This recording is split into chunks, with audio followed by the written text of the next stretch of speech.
It's fantastic to be here. Thank you for the invite. I really enjoy sort of telling people my story. I'm quite proud of it from where I've come from, being born with cerebral palsy.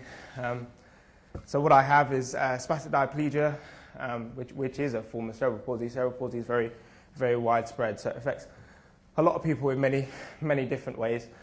So for me, I was born 2 months early, and it was due to lack of oxygen to the brain. So when I was born, I was pretty much not breathing, taken to an incubator. I was in an incubator for 6 weeks. And so when I was diagnosed, the doctor said I wouldn't be able to walk, and things would be pretty impossible for me. So we were always going to the race circuits as a family. It was a family-orientated thing. We'd all get up at 5 a.m. in the morning with a Calagas heater, get into our Vauxhall Cavalier. We didn't have a lot of money at the time, and we'll drive up and have some fun. And my main goal was to go to school. My dad was always like, Nick, get off racing games, read a book. You're never going to learn anything, racing on a racing game. That's all I did. So I loved doing that sort of thing. And so I always wanted the opportunity to try and drive, and just to see how I would be at it. But obviously with my condition, growing up, it's so difficult with cerebral palsy. All my friends, when they were younger, at primary school, would always be playing outside and playing football and running around. And whereas with me, I was inside at lunchtimes doing my stretches and trying to overcome this condition that I actually couldn't understand in the first place. When I was growing up, I ended up being in a wheelchair because I thought that would be the easiest thing. I couldn't walk long distances. So when I went to secondary school, you have these big, massive, heavy bags, and you have to get to class on time and all that sort of thing. And when you're in year 7, you first start school, you don't want to affect anyone, you don't want to be late, you don't want to have any detentions, whatever. You always want to do your top button up.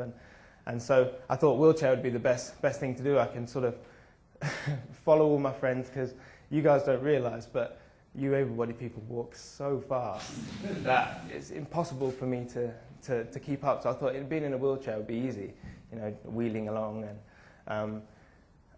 And 5 years went past, and I didn't see it. It got to a point where I was in a wheelchair so much, I wasn't using my legs, and they just deteriorated. So I went from not being able to walk long distances growing up to now not being able to walk from the toilet and back pretty much without being destroyed. And so I got to year 11, which is obviously the year before your A-levels and stuff. But one day I thought, you know what, I'm not going to do this. This is not good for me, and I'm going to have to start learning to walk myself and sort of make my legs stronger.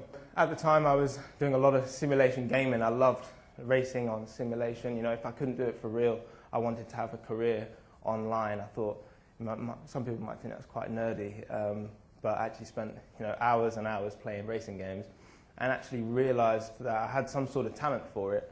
The basics of driving and braking, accelerating, all that sort of thing. And it got to a point where Lewis said, you're so good at it, you should try it for real.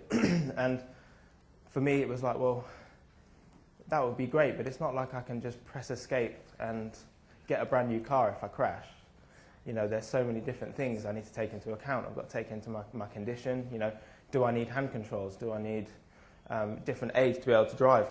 And also to be safe. So after badgering my dad for so long, I got the opportunity to go to a driving school, and basically I got the opportunity to drive an M3 BMW.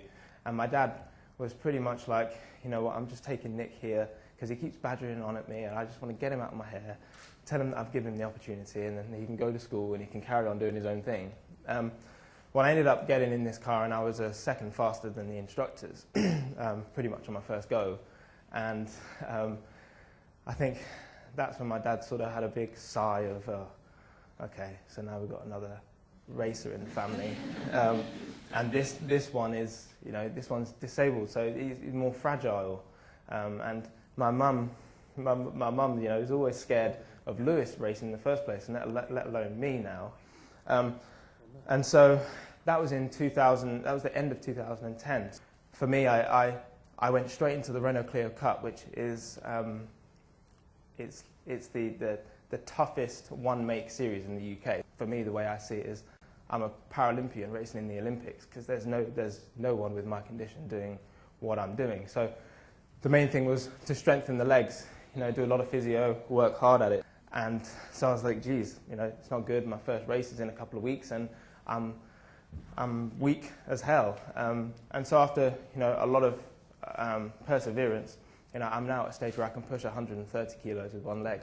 After my documentary, I realised how many people I was sort of reaching out to, how many people I started to inspire. And originally, I didn't plan to do that. I just wanted to do what I wanted to do, which was race. I created history being the first disabled athlete to ever compete in the British Touring Car Championship, which is the pinnacle of British motorsport. Which you look at me 5 years ago, and I was in a wheelchair, and life was looking pretty dull, really. So that's something I'm really proud of, and that's why I'm really proud to stand in front of you guys. The world's your oyster, because for me it wasn't looking that great, and today I'm now standing here fully unaided. I'm in pain as always, but that's something that I'm always used to. But thanks again, and hopefully guys see you soon.